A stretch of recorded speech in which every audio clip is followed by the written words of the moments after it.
chão de terras que andei. Difícil foi plantar dendê. Plantei. Vim quilombar seu rolê.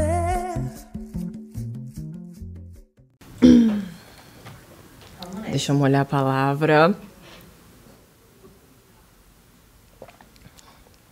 Ai, gente. E a Audre Lorde olhando aqui pra minha cara, aqui, ó. Bora, linda! Bora!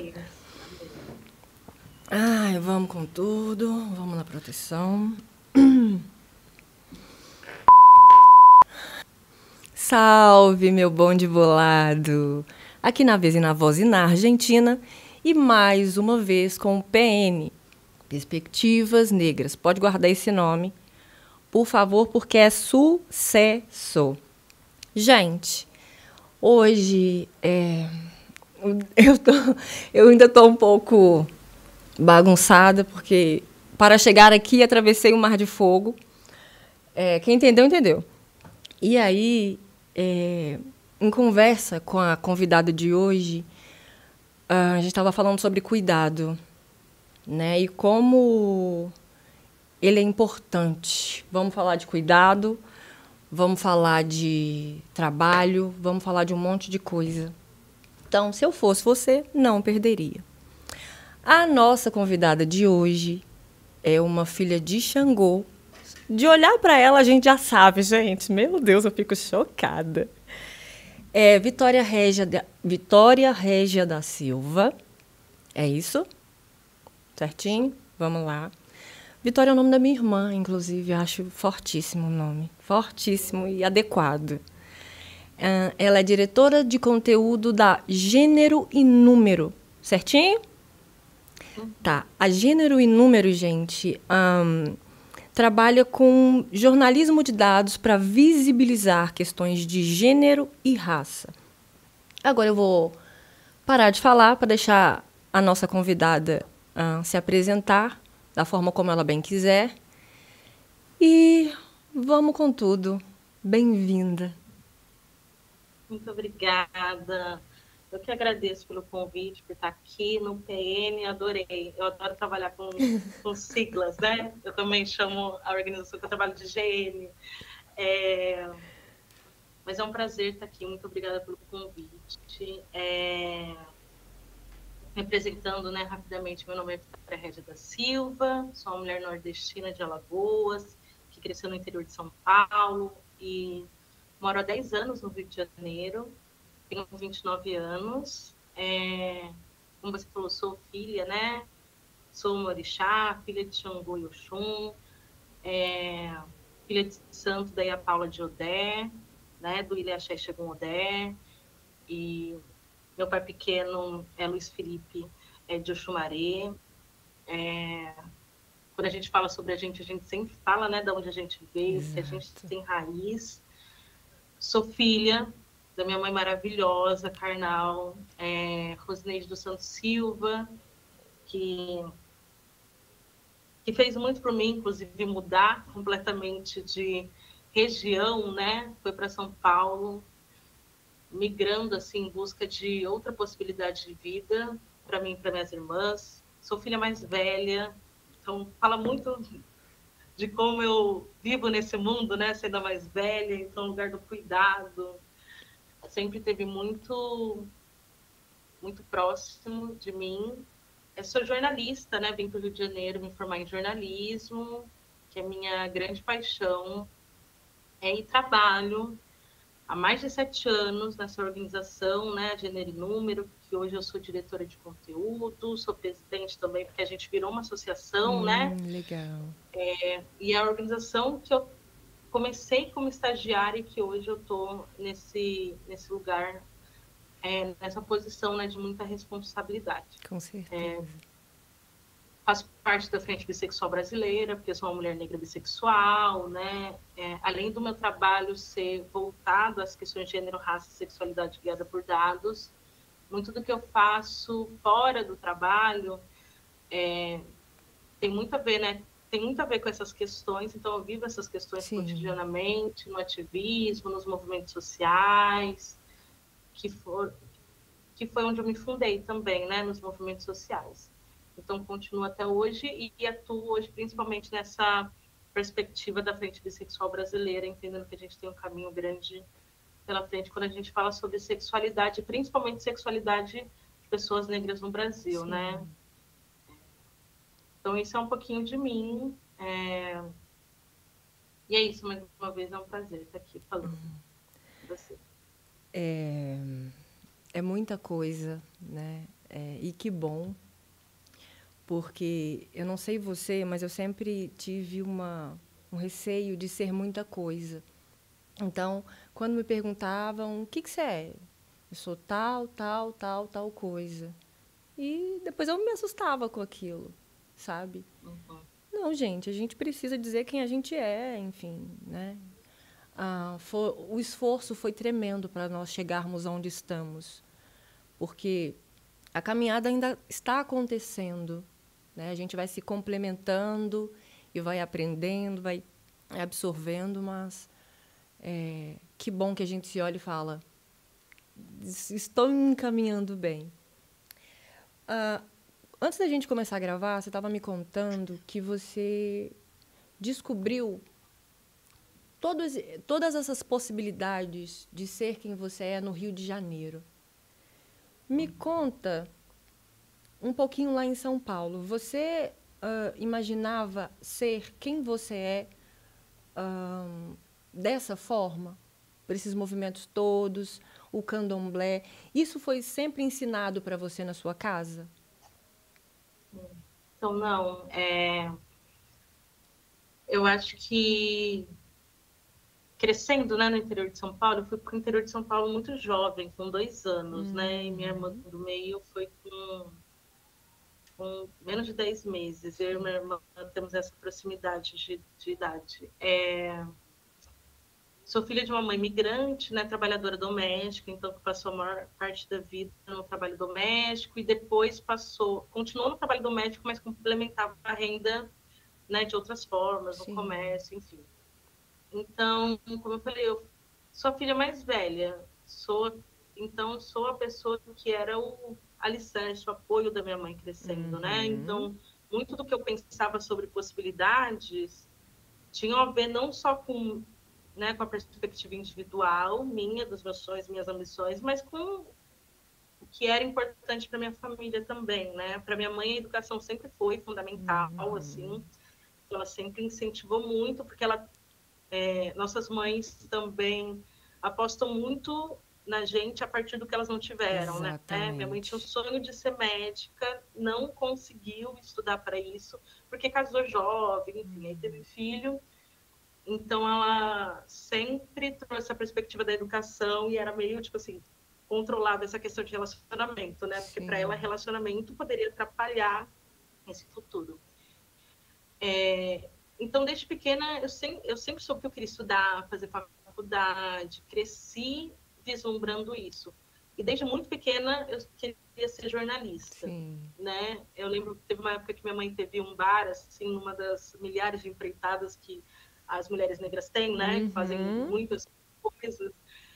E aí tinham umas pessoas que iam lá e que traziam jornal, sabe? Para ler, bebendo café, bebendo uma cerveja, e eu ficava sempre esperando para ler, sabe? Porque eu não tinha acesso, né, à compra do jornal, assim. Sim. Mas eu não sabia direito qual que era o caminho, quais eram os movimentos necessários para chegar nesse sonho, né? Mas o jornalismo sempre foi, e a literatura, foram as minhas 2 primeiras paixões. Eu te entendo. Depois, né, quando eu era mais velha, veio o audiovisual também, né, que se conecta completamente com isso, também com uma grande paixão minha. Então, eu tinha essa dinâmica de ser a filha mais velha, de ter todas essas responsabilidades. Depois veio uma irmã mais nova, que é 10 anos mais nova que eu. Então, eu passei muito nesse processo de minha mãe tinha 2 trabalhos, né, então eu ficava em casa com ela, cuidando dela. Para mim, ela é uma irmã-filha, né? Tá muito nesse lugar. Bem. Então, eu sempre tive essa perspectiva, mas é isso, era muito a minha família, porque apesar de eu ter uma família grande, quando a gente foi para o interior de São Paulo, para Marília, só foi minha mãe, meu tio, que é irmão dela, e eu e minhas irmãs. Sim. Então, é uma família muito nuclear, sabe? Muito ali fechada em si. Que depois aí meu tio casou, aí, enfim, aí eu tive outras referências, mas eu cresci sem a referência dos meus avós, por exemplo, todos eles já tinham falecido, e da parte do meu pai eu não tenho contato desde que eu tinha 1 ano de idade, né? Então, eu cresci nesse lugar, mas sempre muito, como uma boa filha de Xangô desde sempre, né? Que a gente é filho dos orixás mesmo antes do processo da iniciação, né? Sempre muito interessada em questões sociais, assim, tanto que quando eu tinha, mas num lugar muito sozinho, sabe? Sim. Sem contato com os movimentos sociais. Tanto que quando eu tinha 14 anos, eu estava recuperando semanas atrás, que minha irmã me mostrou, que eu fiquei super emocionada. Eu tinha um blog, gente, um blog que chamava Contrastes Sociais. É maravilhoso. Que falava sobre essas questões do Brasil e do mundo. Eu tinha muito interesse quando eu estava no ensino médio. Teve um movimento da Primavera Árabe, né? Eu até achei que, no primeiro momento, eu queria fazer jornalismo para isso, para ser correspondente de guerra. Você entender que o Brasil a gente vive uma guerra, né? No Brasil a gente vive uma guerra. Quando eu entendi isso, eu falei, não, em vez de ir para outro país, eu tenho que trabalhar com as questões do meu território. Mas eu cheguei a fazer árabe por mais de 1 ano, eu tinha esse lugar. Mulher, que maravilhoso, gente. Viu, gente? Lugar. Idioma vai servir para alguma coisa em algum momento. Exatamente, exatamente. E aí eu tinha esse blog que, para você ter uma ideia, assim, eu estava recuperando. O primeiro texto que eu fiz foi sobre a fome na Somália. Gente, eu falei, gente, eu sempre fui insuportável, né? Eu sempre fui insuportável. Na adolescência, todo mundo ali pautas leves, pautas leves. Tudo leve. Eu escrevi sobre o trabalho doméstico também no Brasil, porque eu sempre foi um lugar muito sensível para mim por ver, né? Sim. O impacto disso para minha mãe e o impacto de todo esse discurso, essa falácia que existe sobre família, né? E como essa família da trabalhadora doméstica é até a segunda página, então isso sempre me incomodou muito. Então eu tinha esse lugar, mas era muito solitário. Era eu ali num computador, que eu ganhei o primeiro computador quando eu tinha 15 anos, começando a escrever sobre isso. Só quando eu chego no Rio de Janeiro, eu conheço outras pessoas, né, que têm assim propósitos parecidos, que estão ali já pautando várias coisas. Conheço inclusive as minhas mais velhas, que estavam há muito mais tempo, né, pautando também essas questões. Então o Rio de Janeiro me trouxe essa possibilidade de conexão, né, de contatos que no interior de São Paulo eu não tinha. Apesar de ser muito grata por, né, tudo que eu vivi lá, minha mãe continua morando lá, então eu sempre volto para a cidade, mas entendendo que os tempos são diferentes. E quando a gente fala de interior, tem essas camadas mesmo, né? Mas é isso, eu sempre tive esses sonhos, esses desejos, e eu acho que quando eu cheguei no Rio, eu consegui dar um pouco mais de forma, sabe? Eu ecoar, colocar para fora isso que já estava dentro de mim desde sempre, mas que antes eu não tinha muito espaço, né? De contatos e conexões para isso. Deixa eu te fazer uma pergunta. Quando você diz que quando você vai para o Rio e tudo eclode, houve algum momento, alguma hesitação, alguma falta de certeza, algum medo?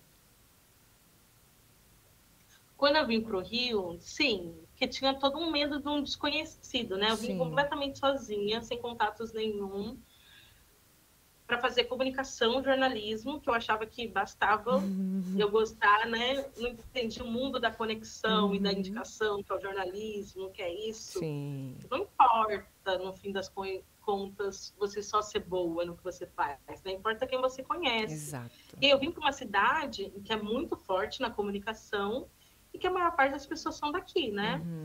Então, essas conexões já estavam dadas. Eu tive que ir atrás dessas conexões, né? Meio que do zero.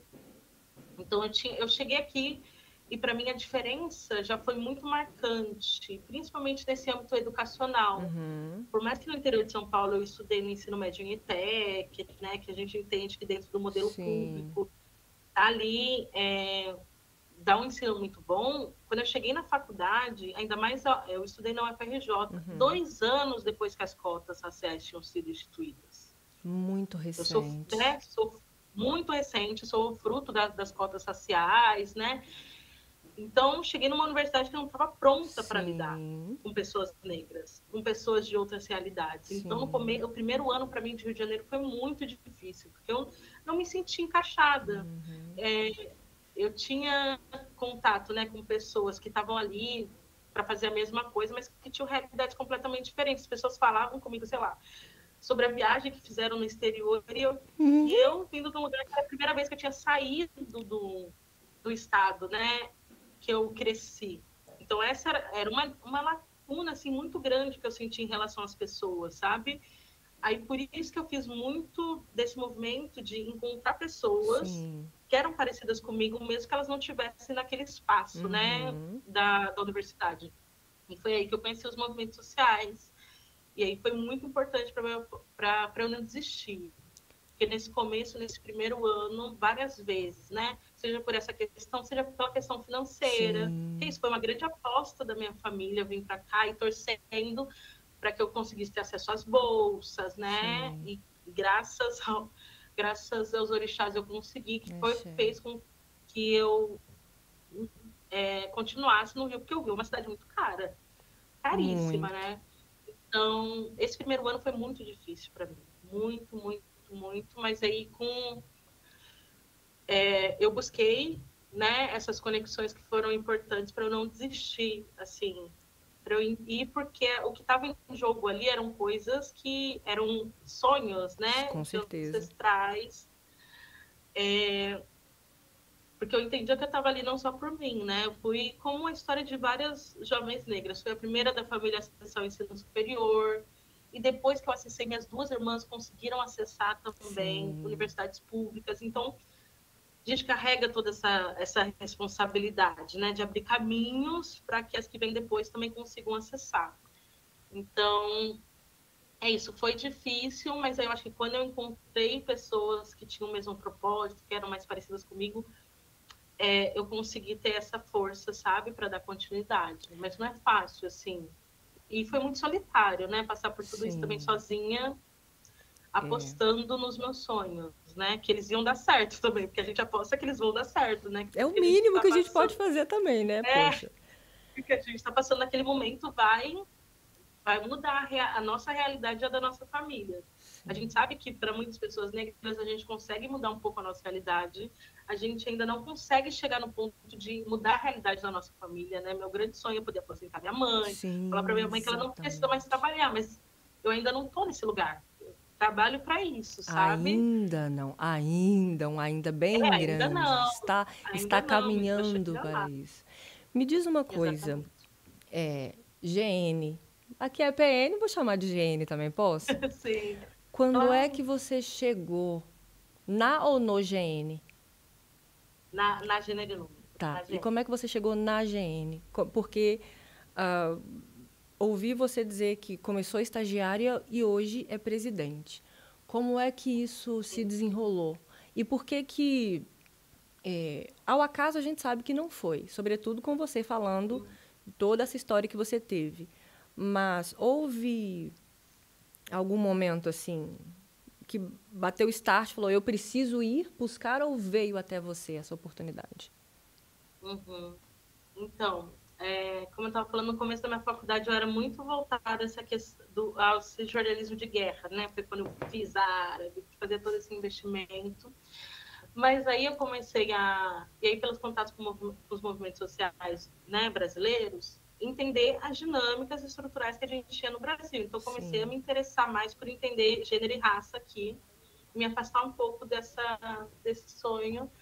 E aí eu conheci uma iniciativa que não existe mais hoje, mas que foi muito importante para mim, chamada Revista Capitolina, que era uma revista que foi criada por jovens de diferentes lugares do Brasil, para ser uma resposta àquelas revistas femininas que a gente tinha na nossa adolescência, que era Capricho, toda tinha. A Capricho hoje é outra, né, gente? A Capricho voltou aí com outro tom, Mas a gente sabe o quanto essas revistas não olhavam para os nossos corpos, para as Sim. nossas dinâmicas, colocavam as mulheres, né, num lugar de subalternidade, de só pensar relacionamento, e nem olhava para mulheres negras, pobres, mulheres gordas e mulheres LGBTs também. Aí eu comecei a fazer parte da iniciativa em 2015. Essa iniciativa tinha nascido, acho que em 2014. Eu entrei para colaborar, escrevendo textos. E aí eu fui crescendo nessa iniciativa, que era uma iniciativa colaborativa, voluntária, mas como eu estava estudando jornalismo, eu fui rapidamente, me tornei editora da revista. Sim. E tal. E aí as fundadoras saíram, então eu fiquei com toda a responsabilidade. E como eu já estava trabalhando com questões de gênero, raça, sexualidade, isso foi essencial para que quando a Gene tinha essa vaga de estágio, né? A Gene nasceu em 2016. Eu entrei na organização 6 meses depois que ela foi criada. Então, tinha as 3 fundadoras, que é a Maria, Gil e Natália, e uma design, que era a Isis. E aí eu fui a 5ª pessoa da organização, a primeira estagiária. E uma das coisas que elas falaram para mim, né, que fez eu entrar nesse estágio, foi porque a parte de dados, hoje em dia melhorou isso, mas a parte de dados não era ensinada dentro da comunicação na minha época, né? Então, eu não sabia trabalhar com dados quando eu entrei na organização. Mas como eu conheci o debate de gênero, isso já era meio caminho andado, né? Do que ter que ensinar as duas coisas para as pessoas. Mas eu lembro que foi super concorrido essa vaga de estágio, porque era uma organização que estava nascendo nesse boom das iniciativas de jornalismo independente, que falava sobre gênero, raça e dados, era algo muito diferente, né? Várias pessoas que eu conheço e que estudavam comigo fizeram esse processo seletivo, então eu fiquei muito feliz quando eu passei. E aí eu passei, comecei a trabalhar na organização, foi um super aprendizado, foi trabalhando que eu aprendi a trabalhar com dados, a aprofundar essa discussão, né? Fazer essa foi mão na massa, né? Aprendeu Sim, fazendo, foi muito, né? Muito. E aí, como era uma organização pequena, que foi criada por mulheres, né? Então, muito preocupada, não eram mulheres negras, mas eram mulheres muito preocupadas com pensar outra forma de comunicação, Sim. Não só para fora, mas para dentro, né? Então, eu sou muito grata a elas, porque eu sei que não são todas as organizações que a gente tem essa possibilidade de crescimento, que as pessoas vão entendendo, né? Qual que é o nosso perfil, e entendendo, e sempre ouvindo para entender onde a gente quer crescer. Aí eu passei a faculdade, sempre estagiária, depois que eu me formei, eu virei repórter, né? E aí eu fui crescendo na organização, assim, eu virei editora assistente por 1 ano, depois eu virei gerente de jornalismo, e aí depois eu virei diretora de conteúdo e agora presidente da organização, né? Então foi uma caminhada realmente assim de... Escadinha, e foi muito né? bom para mim, porque foi uma escadinha, eu não fui pulando fases. Então, cada função que eu tinha, eu ia aprendendo mais, até porque a gente sabe que estar em posição de liderança, de decisão, não é uma coisa fácil, não é uma coisa que a gente aprende de uma hora para outra. Então, isso me ajudou muito, que quando isso chegou, eu até na organização fui oferecida antes, né, de quando eu assumi, essa função de direção. Mas eu não aceitei, porque eu sentia que eu precisava ficar mais tempo na posição que eu estava, né, amadurecer algumas coisas para poder chegar nessa posição muito mais confiante. Eu falo muito, inclusive com o meu terapeuta, que esse processo, né, que tem muito a ver com os meus orixás, Xangô, né, com o orixá da liderança, que é para chegar na cadeira se sentindo confortável. Exatamente. Não faz sentido a gente estar na cadeira desconfortável, duvidando da gente, das nossas habilidades. Então, quando eu cheguei sabendo quem eu era, sabendo que eu era grande, sabe? E que eu merecia estar nessa posição. Porque é isso, né? A gente vive uma dinâmica social que fala o tempo todo que a gente não é isso. Eu passei, né, todo esse período também da organização com várias questões, várias inseguranças, mas quando eu cheguei na posição que eu estou hoje, eu cheguei com essa certeza de quem eu era e de que não era um favor que a organização estava fazendo, sabe? Mas de que a organização só estava naquele lugar porque eu estava lá também, sabe? Então...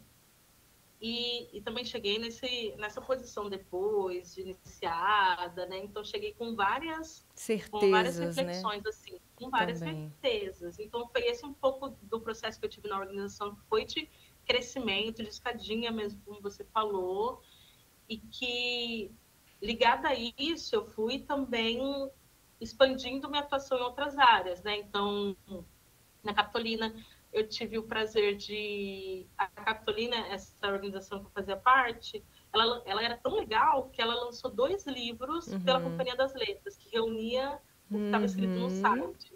Aí, na segunda edição do livro, quando eu já estava na organização, participei. Tem uma entrevista lá que eu fiz com uma mais velha do movimento feminista.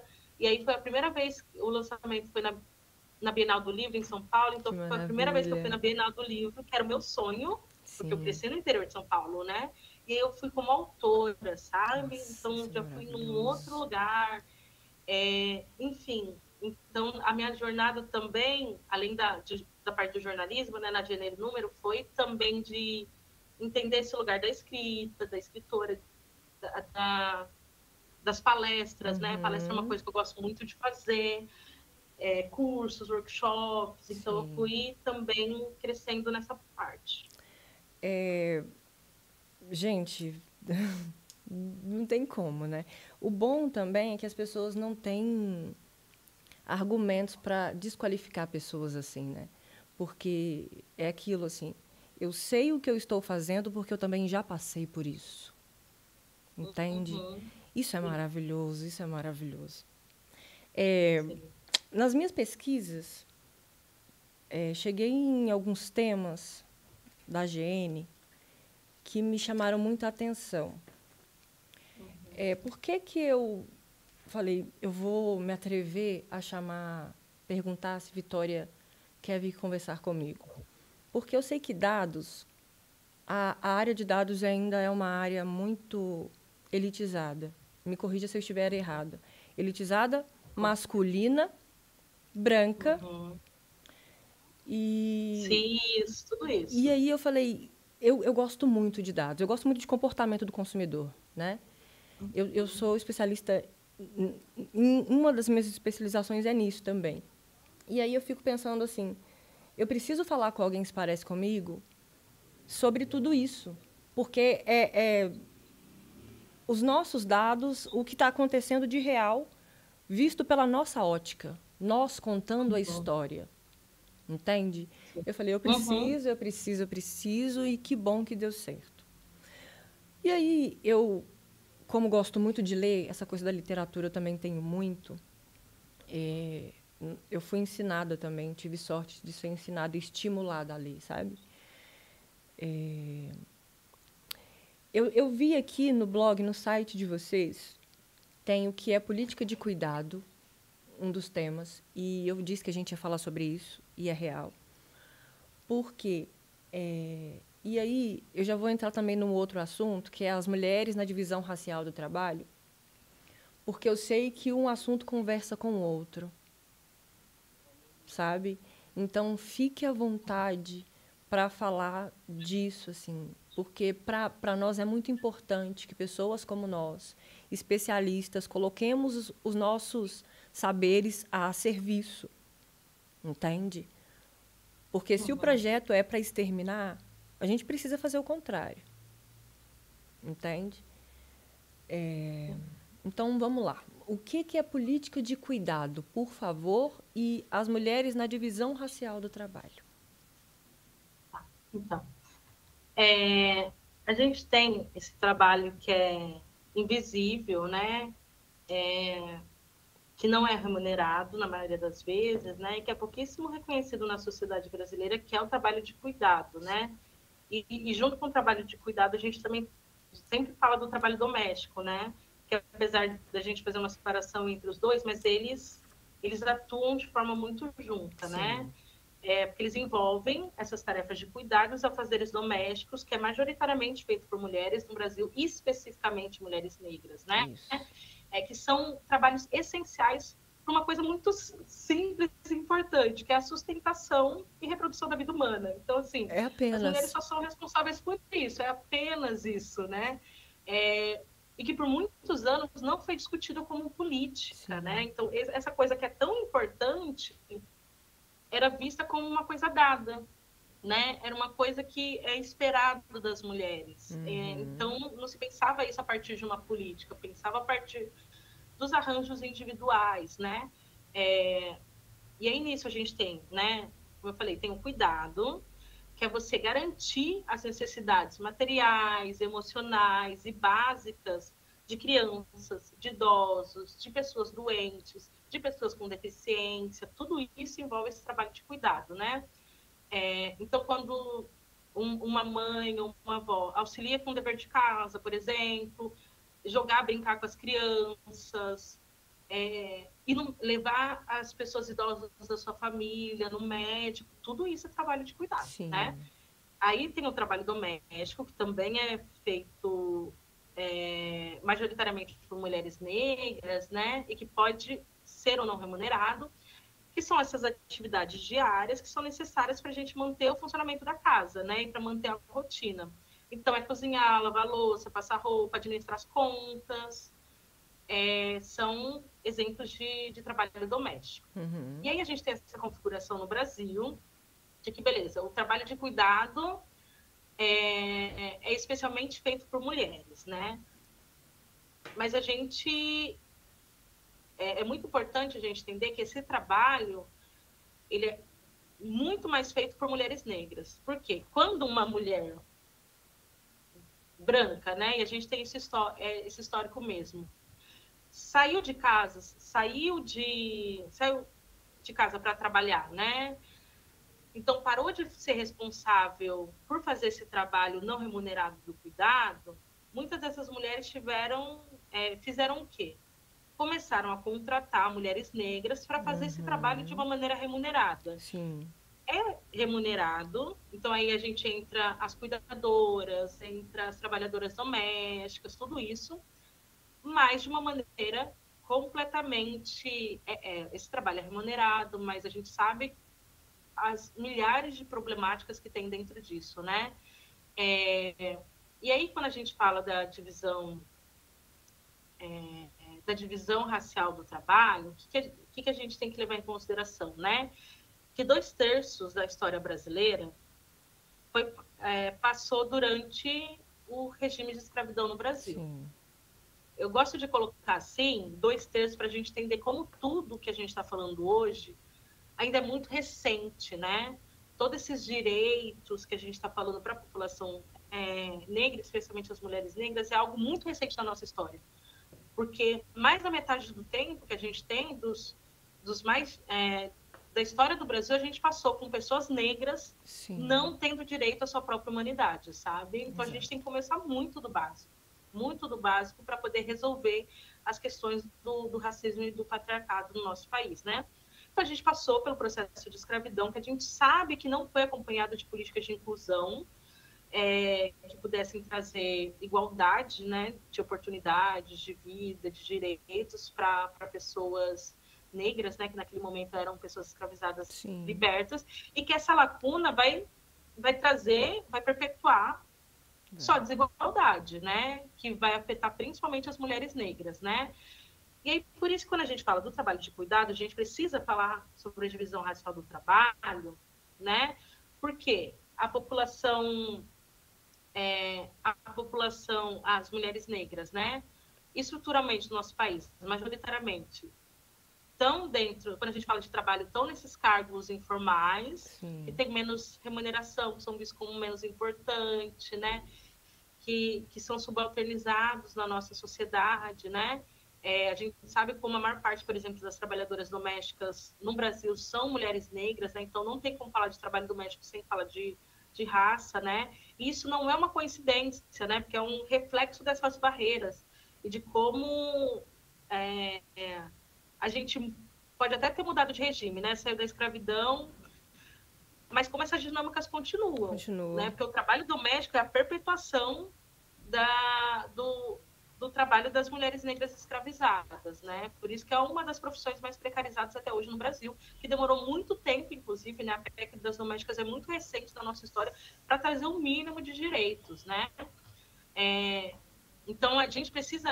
a divisão racial do trabalho, ela traz para a gente a importância da gente olhar para o racismo estrutural e para os impactos disso para quando a gente fala sobre essa área, né?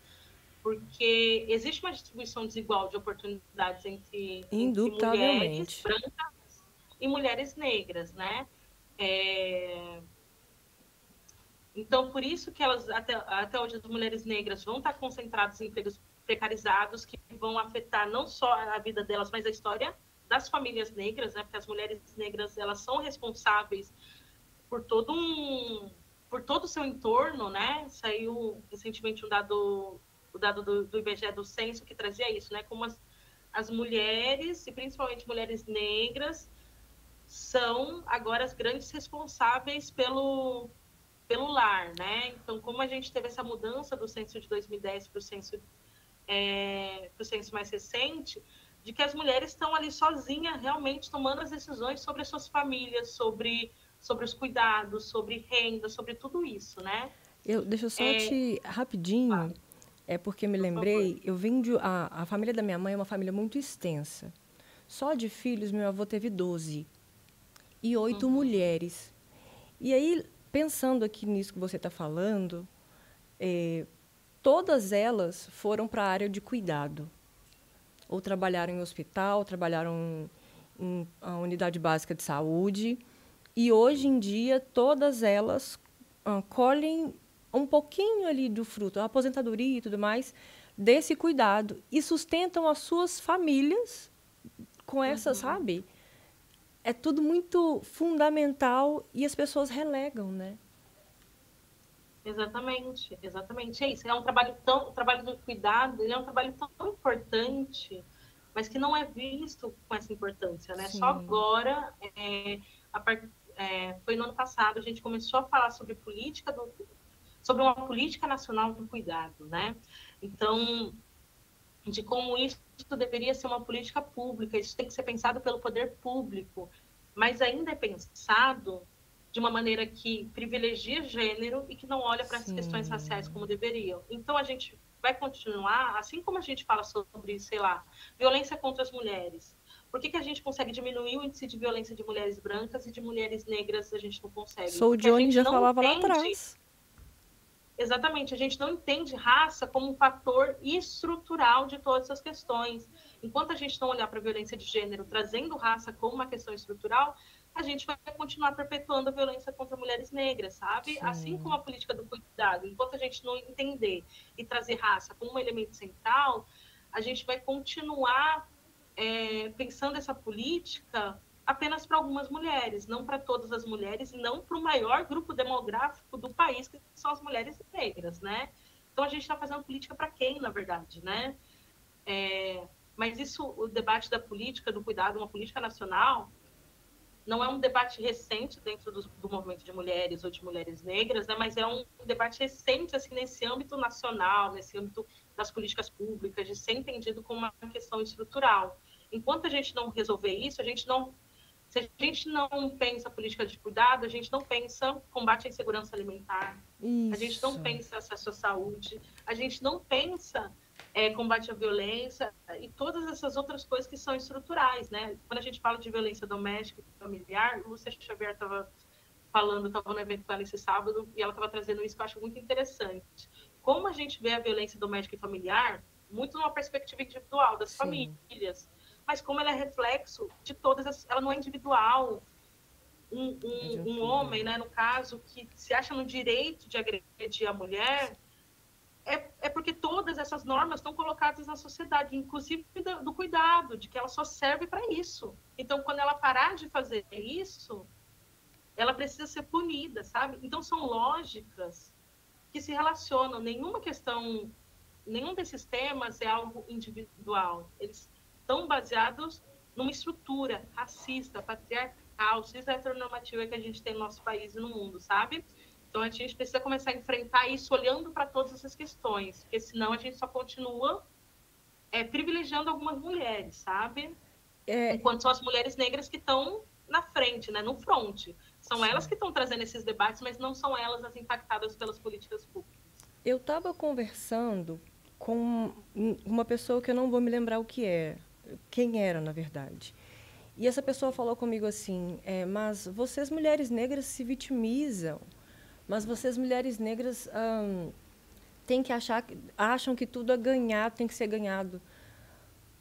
Aí vou entrar numa outra pauta aqui, que é nada menos, nada mais que mulheres negras são 7% de vereadores eleitos no Brasil.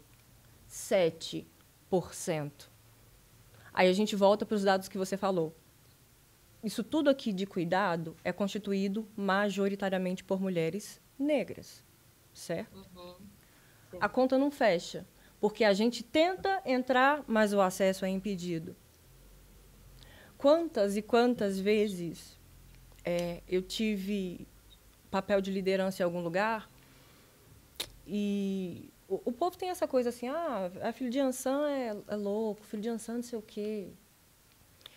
Eu falo, olha, gente, eu não tenho muita coisa para falar para vocês, não. Só que eu faço terapia e medito, tá? E rezo bastante. Então, ponto. Mas é muito torpe quando uma pessoa sabe que a gente tem capacidade, mas ela tá ali de coisinha, como se diz aqui em Minas, de picardia, como diria minha mãe, na verdade, para que você não consiga de forma exitosa fazer aquilo que você precisa.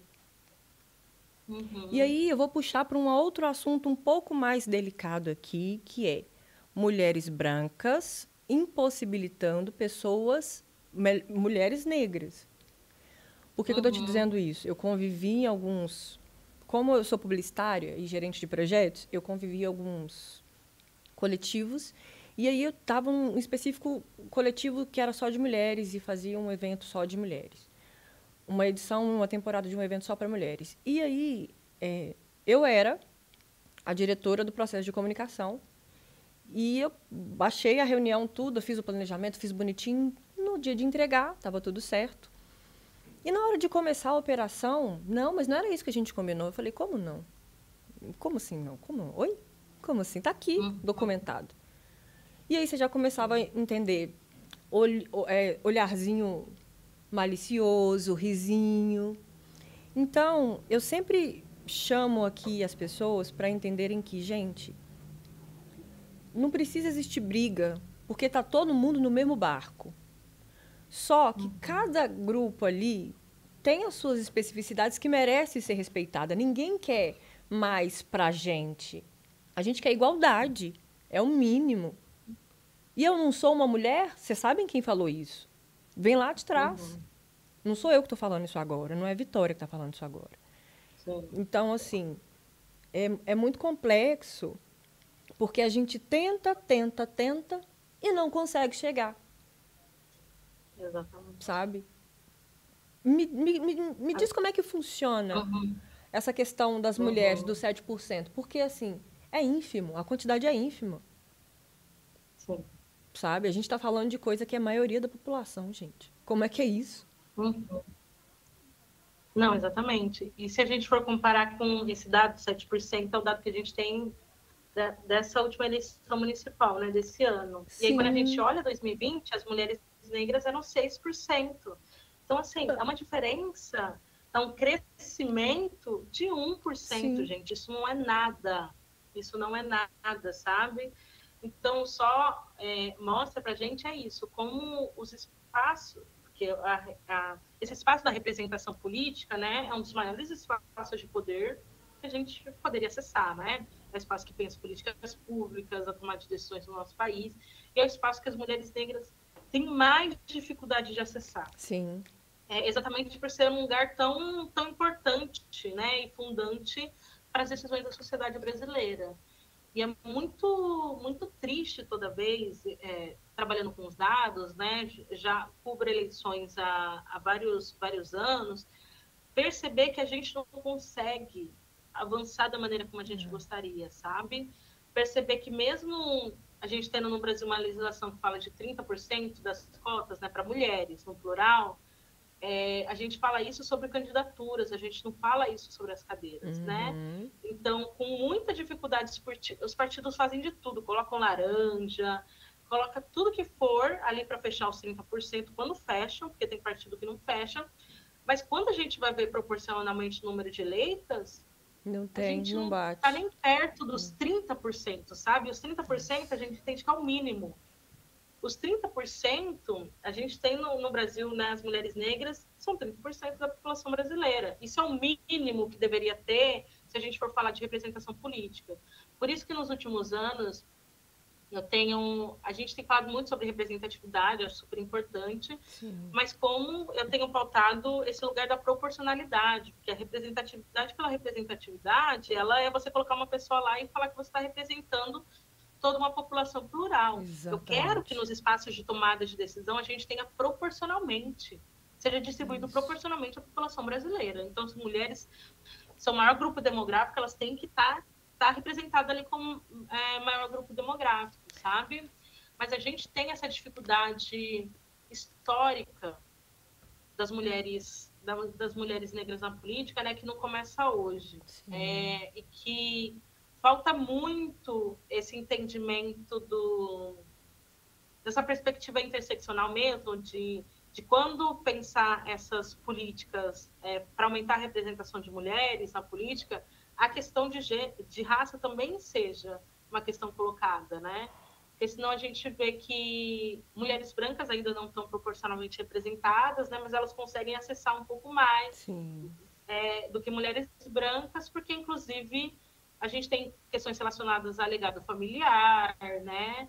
Então, são muito mais complexas e que pessoas negras estão partem de um outro lugar. Sim. A gente não tem legados familiares assim de há 3 gerações ter pessoas da nossa família na política. O que a gente vê, inclusive, das mulheres negras que estão conseguindo entrar agora que são mulheres que estão entrando são as primeiras representantes da sua família a estar entrando nesse lugar da política, né? Algumas vêm de movimento social, então já estão caminhando há muitos anos e que entenderam esse espaço da política institucional como importante, mas que é preciso também falar como esse ainda é um lugar muito cruel então não é só sobre elas chegarem, mas é sobre elas permanecerem. Exatamente. E né? com respeito, com dignidade, né? A gente tem um exemplo, né, de Minas da Áurea. Sim. Que foi uma mulher que saiu da política institucional. Uma mulher negra que saiu da política institucional porque a política foi violenta com ela. Não tem outra justificativa. Ela traz isso, né? Então a gente perdeu. No fim das contas, a gente perde as mulheres para a política institucional, porque a política institucional é esse lugar violento, né? Que não entende nossos corpos, nossas demandas. Sim. Porque todo mundo acha que mulheres negras só fazem políticas para as mulheres negras e, pelo contrário, mulheres negras fazem política para todo mundo. Para todo mundo. São elas que estão na ponta, principalmente, né, a partir do lugar que elas ocupam de marginalização, elas são um grupo que tem uma visão completa do problema. Então, elas pensam nas soluções para elas, para os filhos delas, para toda a comunidade, Sim. sabe? Tanto que a gente vem falando, né? Quando o mundo for bom para mulheres negras, vai ser bom para todo mundo. Porque é isso. A política não entende isso. Cara, nunca entenderão, sabe? A gente fala brincando aqui, mas é sério, porque eu já vi uma mulher preta dividir um miojo para três crianças. Para 3 crianças. Eu era uma dessas. Então, assim, não é contando pobreza, contando vantagem da pobreza, é dizendo que elas eram muito criativas. Elas eram e são muito criativas. Nós somos muito criativas. Então, assim, quando tiver bom pra gente, vai estar bom para todo mundo, porque a gente pensa em todo mundo. Sabe? Quando você é jovem, criança, se chegasse um amigo seu, branco, para sentar na mesa, sentava e comia igual. Sim. Sabe? Exatamente. A gente faz tudo. A gente faz tudo. Bom, eu queria deixar... Eu gosto sempre de deixar as coisas um pouco mais leves, porque a gente vive dureza demais o tempo todo, né? Enfim, mas alguns assuntos a gente precisa falar e contar e bater na tecla, e, sabe? Porque senão não vai. Agora vamos falar um pouquinho de religiões de matriz africana. Eu queria entender como você, uma cientista de dados também, uma jornalista, presidente da GN, quais soluções para algumas coisas. Não, primeiro, vamos com calma, Iná. Vamos com calma. Vamos com calma. Você, como cientista de dados, consegue mapear o índice de violências contra mulheres cis e trans no candomblé e na Umbanda? E, não, na verdade, nas outras religiões também, né? Nas formas de professar a fé de matriz africana? Então, a gente tem olha com muita frequência, né, no trabalho da GENE, os dados de violência contra mulheres, e aí principalmente mulheres negras, cis e trans, mas a gente tem, acho que, né, por conta do racismo estrutural, tá muita dificuldade de fazer esse recorte das religiões de matriz africana. E quando a gente vai olhar, por exemplo, o Disque 100, que é uma das referências, né, de denúncias. Falamos do Disque 100 no último episódio, inclusive, gente. Denuncie o Disque 100, precisando. Desculpa, Vitória. É muito importante, é um espaço muito importante de registros de denúncias, mas que a gente sabe como nos últimos anos, durante o último governo, foi sucateado. Sim. Foi, inclusive, mudada a metodologia, o que faz com que seja muito difícil a gente fazer esse acompanhamento na linha do tempo, né? E como a gente tem os dados de raça no Disque 100, ainda pouco colocado. Então, a gente tem um número de não identificado na categoria racial muito grande. Isso atrapalha muito. Teve um projeto recente que a gente fez sobre violência, junto com a Crioula, né, que já está disponível, sobre violência contra mulheres e meninas negras, cis e trans, que a gente queria trazer o Disque 100, a gente até fala disso, mas a gente não pôde trazer porque não tinha os dados de raça. Agora sei lá, 90% né? dos registros não tinha essa categoria que é essencial. Como que a gente não tem numa iniciativa que é nacional, que é importante, porque as pessoas conhecem, né, o Disque 100. É mais fácil as pessoas denunciarem pelo Disque 100 do que numa delegacia. Sim. A gente não tinha esse registro, então a gente não consegue fazer pelo Disque 100 esses mapeamentos. Quando a gente fala da Secretaria de Segurança Pública no Brasil, a gente tem outra dificuldade de dados, né? A gente, no Brasil, a gente tem a lei do racismo, por exemplo, que engloba várias violências, inclusive, recentemente, a LGBTfobia, né, entrou dentro da lei do racismo, o racismo religioso também está ali presente, mas várias secretarias, inclusive do Rio, que eu adoro falar mal do Sudeste, porque o Sudeste acha que é referência das coisas, né, critica muito o Norte e Nordeste. Sim, uma autoestima maravilhosa. Então, no Rio de Janeiro, a gente tem um Instituto de Segurança Pública, que não disponibiliza dados desagregados. Então, você pede os dados, por exemplo, de LGBTfobia, ele te dá o dado total de racismo. Você não sabe ali, o que é LGBTfobia, o que é racismo religioso, o que é racismo entendido de uma forma geral, o que é xenofobia, porque tudo isso está na lei do racismo, sabe? Então, a gente ainda tem problemas muito graves na coleta e na disponibilização dos dados sobre questão racial no Brasil. A gente avançou nos últimos anos sobre a questão de gênero, mas ainda tem uns pontos para melhorar, mas questão de raça. E aí, identidade de gênero é a maior tristeza. Ano passado, eu fiz um levantamento na GN sobre, que ano passado fez, acho que 4 anos da lei da LGBTfobia, então eu queria ver, né, como que estavam esses dados na Secretaria de Segurança Pública.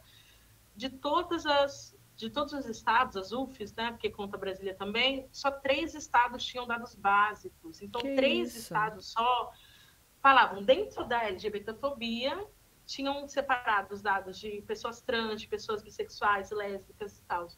Nos outros estados, você não tinha raça, você não tinha identidade de gênero, você não tinha orientação sexual. De uma determinação legal, de uma lei que fala sobre LGBTfobia. Então, eu não tenho dado. Gente. Né? E por isso que a gente tem começado muito a falar, a reforçar esse debate, que não é o dado só, é dado de qualidade. Sim. Quando eu falo dado de qualidade, ele tem que ter essas variáveis. Porque se ele não tiver raça, se ele não tiver identidade de gênero, se ele não tiver território, você não consegue fazer uma leitura como deveria daqueles dados. Você faz leituras muito superficiais e que não resolvem o problema. Né? Porque eu penso dado para a política pública. A função que eu entendo... que a gente faz na Gênero e Número, quando a gente fala que a Gênero e Número produz, analisa e dissemina dados, a gente faz isso para tomada de decisão e para participação cidadã. É isso. É esse o nosso propósito, sabe?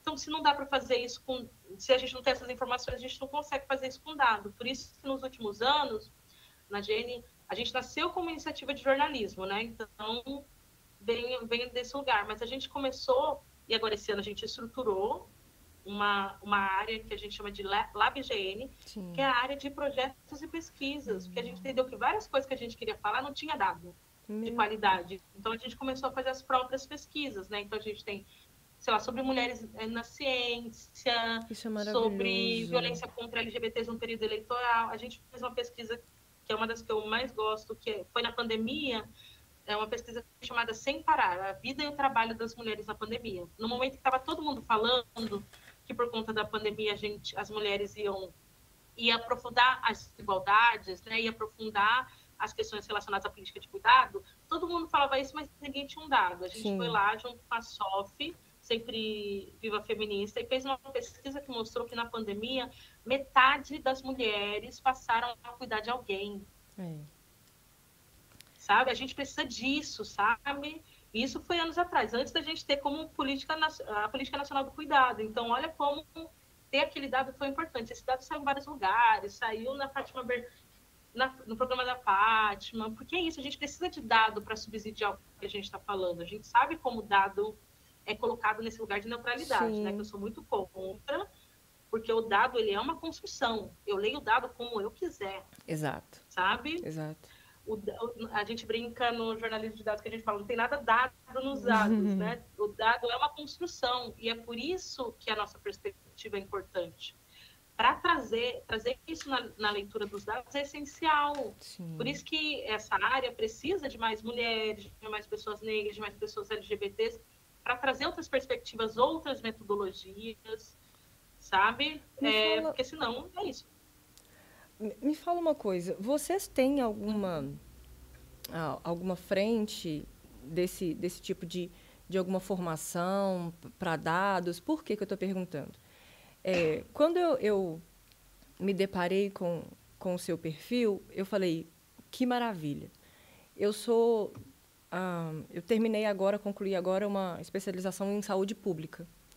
E aí essa questão de afunilamento para mulheres negras de terreiro, é muito importante, porque, eu vivo isso, né? Então, assim, seria meio incoerente se... E porque eu falei, eu preciso entender como é que eu posso ajudar, mas não tem dados. Exatamente por isso que eu te propus essa pergunta, essa conversa. Porque não tem dados. Você conversa...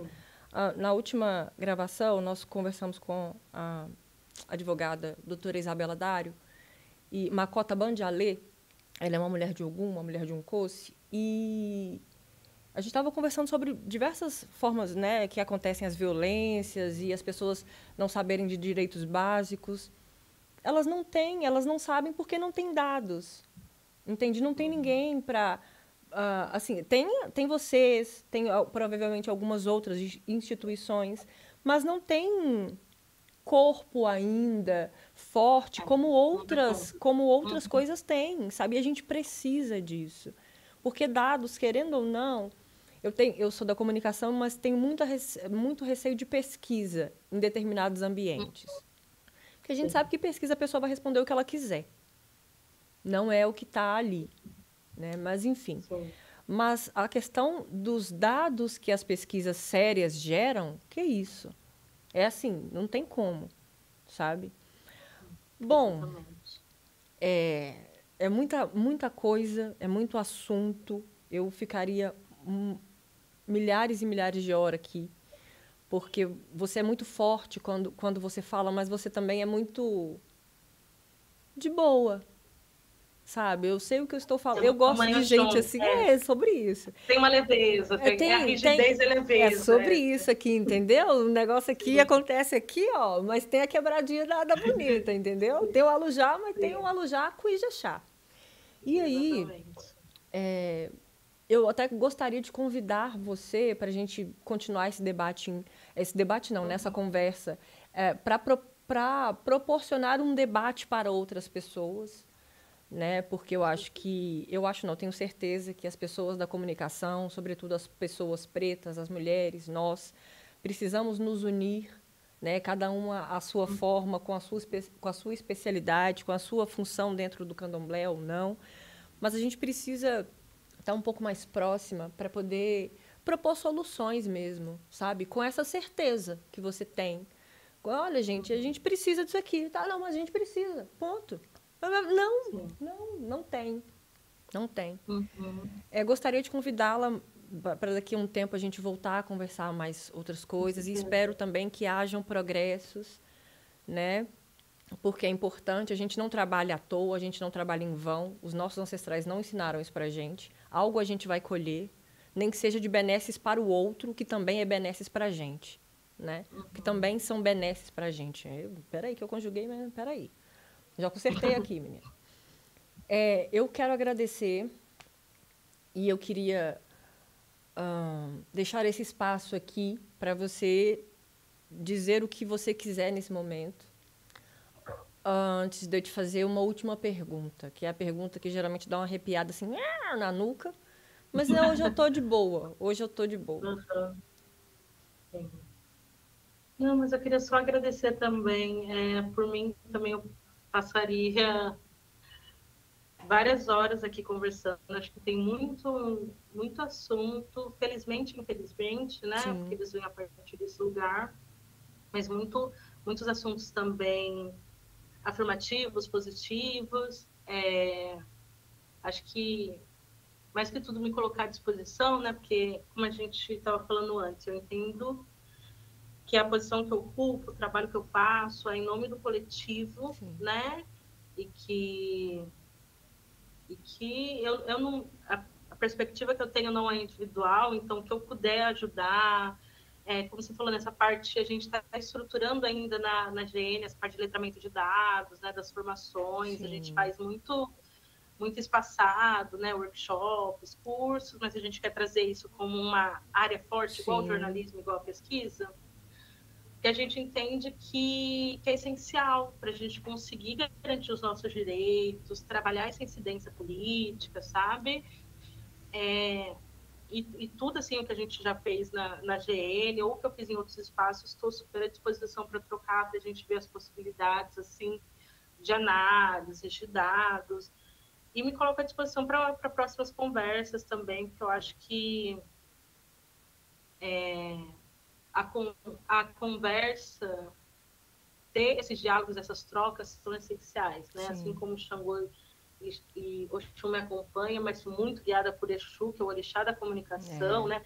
Eu fiz comunicação, então eu acredito no potencial de transformação social da comunicação, né? É sobre isso. Até por isso que eu acho, eu sempre falo, eu fiz jornalismo, mas na verdade o que eu fiz foi comunicação social com habilitação de jornalismo, porque não há comunicação sem o social, né? Então, é isso, queria agradecer, convidar quem não conhece para conhecer a Gênero e Número. Suas redes, quais são as redes e as redes da GN também? Eu estou em todo, da GN é Gênero e Número mesmo, em todas, com Ezinho mesmo no meio. Estou no Instagram, no LinkedIn, no Instagram é Vicky Regia, VIKY Regia, no Twitter, desde que voltou, eu não voltei, então não tem nada lá para ninguém, mas estou no LinkedIn também, para poder trocar, enfim, estou à disposição. E é muito bom poder estar num espaço como esse, trocando com uma mulher negra que tem o mesmo propósito, né? Que entende o que a gente está tratando e que está muito preocupada em ampliar essas conversas para mais pessoas, né? Eu acho que isso é essencial. A comunicação não é só uma comunicação, né? São várias comunicações que a gente tem que estar pensando sempre. Então, foi um prazerzão. Esse programa é uma encruzilhada, né? Tanto que a logo é uma encruzilhada mesmo, né? Essas possibilidades muitas que a gente tem. Porque a gente quer ter dado e a gente quer mudar, a gente quer propor coisa para mudar, porque a gente também quer ser feliz, porque a gente quer festejar, a gente quer viajar, a gente é festiva, a gente sabe. Então é isso. E a última pergunta, se assim, ó, vamos supor, do nada. Xangô e Oxum na sua frente, assim, ó, pai, agora. Com todos esses dados, com todas as coisas que você falou, sabe, viveu, óbvio que não as particulares, o que você falaria para os dois, assim, gente, deu ruim nisso aqui, a gente precisa muito, muito, muito assim agora, como um passe de mágica, que a gente sabe que magia é uma coisa, mágica é outra, e a gente não faz mágica, a gente faz magia. O que você falaria? Pergunta difícil, porque são muitas coisas, muitas Sim, coisas. uma. Mas eu estava refletindo recentemente que eu acho que o que poderia mudar já um pouco esse cenário e eu acho que essa é a grande dificuldade, porque a gente está falando sobre problemas complexos, mas vindo desse lugar quando aqui a gente não trabalhou ainda. Isso tudo acontece, tudo isso que a gente está falando, porque na base pessoas negras não são vistas como humanas ainda. A nossa humanidade não está para outras pessoas. Enquanto outras pessoas, principalmente pessoas brancas, e aí entram mulheres brancas e homens brancos, não conseguirem enxergar essa nossa humanidade, eles não vão entender o que a gente está falando. Não. Seja em política do cuidado, seja de segurança alimentar, seja de representatividade política. Então, acho que a base que a gente tem para trabalhar, e a comunicação é uma aliada nesse sentido, né? Porque a comunicação é pensar narrativas e pensar memória. Sim. Que é algo muito fundamental, né? É ajudar nesse processo de humanização das pessoas negras. Sabe? E recentemente eu tive muitas experiências com isso, de que, sabe, de desrespeito, de várias coisas. E aí essa chave virou, eu falei, gente, as pessoas não vão me respeitar da forma como eu gostaria, certas pessoas, porque elas não me veem humana da mesma forma que elas. Sim. Então, essa conta não fecha a começar por aí, sabe? Então, eu diria que é isso. Se eu pudesse falar com o Xangô e o Oxum, tadinho, né? Eu ia ficar um tempo lá falando com eles, são todos os problemas. Eu falava, pai, tem muita coisa. Senta aí, papi, vamos lá. Vamos aceitar que eu vou com a listinha. Mas eu acho que e que esse processo ele tem um aspecto individual e tem um aspecto coletivo, sim, né? Da gente recuperar a nossa humanidade. Ele é coletivo, porque não depende só de eu fazer isso sozinha, mas em várias etapas desse processo está relacionado com a nossa comunidade, sim, quem a gente tem no entorno, com fazer terapia, com várias coisas, sabe? Que são também do âmbito individual e coletivo. Então, acho que é esse processo de recuperar, porque é uma recuperação, né? Porque essa humanidade, ela está lá. Mas de recuperar esse processo de humanidade, essa humanidade social, né? Porque humanos somos, sim, a nossa humanidade está aqui. Mas essa humanidade social das pessoas negras. E fazer isso, eu acho que já faria muita diferença para a gente entender esses processos, desses temas que são mais sensíveis, sabe? Então, eu diria que é isso, mas é uma pergunta difícil, assim, que eu gostaria de mudar muita coisa. Acho que quando uma pessoa não tem o que comer, sim, ela não... Fala sobre dignidade, né? Fala sobre várias coisas. Fala sobre moradia, fala sobre acesso à alimentação, acesso à saúde, educação, respeito, lazer, né? Respeito, é muita coisa que passa por isso, né? E essas coisas estão interligadas. Então, não adianta você trabalhar só com um desses temas e não trabalhar com outro, porque senão você não resolve. Mas eu acredito muito na potência da comunicação para isso, para criar novas narrativas que tenham como protagonismo pessoas negras, né, que partam dessa perspectiva das pessoas negras e das mulheres, das pessoas LGBTs, e desse lugar da comunicação também de criar memória, porque se a gente não tem memória, a gente não tem história, sim, se a gente não tem história, a gente não tem raiz. Então, uma coisa também se liga à outra, sabe? Sim. Tudo isso faz parte do nosso processo de humanização.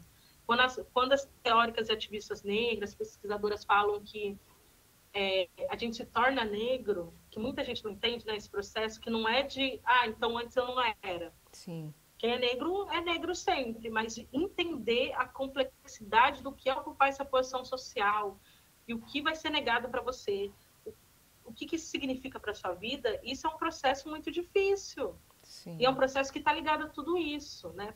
Para mim, ele foi marcado pelo contato com o movimento social. Porque várias coisas que eu já passava na minha vida, eu consegui nomear essas experiências, né? Que antes eu já passava igual, sabe? Mas que antes eu não sabia qual era o nome disso. Sim. Eu não conseguia entender a diferença entre racismo e classismo. Quantas pessoas negras e pobres não partem desse lugar, né? De que essas coisas andam juntas. Então você não sabe quando um entra, quando o outro. porque não há essa separação. As questões de raça, gênero e classe, elas andam juntas. Se atravessam o tempo não é? todo. São atravessadas. Mulheres negras não vão sofrer uma hora racismo, outra hora com machismo. O machismo perpassa a questão de raça. A raça perpassa a questão de gênero. Está tudo ligado, Sim. sabe? Enfim, falei muito, mas não, é isso. Assim, eu acho que eu tenho entendido que essa busca pela a gente reestruturar, né, essa humanização social é essencial. Sim. E aí eu acho que o candomblé foi uma coisa que me trouxe muito isso. Porque a gente começa a entender o que foi tirado, Exato. o que foi negado da gente, e a gente começa a se reconstruir a partir disso, a se transformar a partir daquele espaço, dessas energias dos orixás e das comunidades também, né? Minha mãe de Santa Ia Paula de Ouro vive falando que a gente é um quilombo urbano. Exato. Né? Então, não é um quilombo urbano. Então, pensar dessa forma, acho que é a chave também. Bom, é isso. Dona Vitória Régia da Silva, filha de rei e rainha, te agradeço. Os melhores caminhos sempre, com muita proteção, muita prosperidade, muita confluência, convergência com coisas positivas e prósperas. Um abraço apertado. Em breve, em algum momento, espero abraçar pessoalmente, fisicamente. E é isso. Até mais. E para você que está aí, que ficou até o final, te agradeço muito. Isso aqui é algo feito a várias mãos. Temos aqui edição, temos aqui pessoas que fizeram isso aqui para isso dar certo. Então, a gente valoriza muito mesmo, tá? Valoriza sempre. E um beijo no coração. Até mais.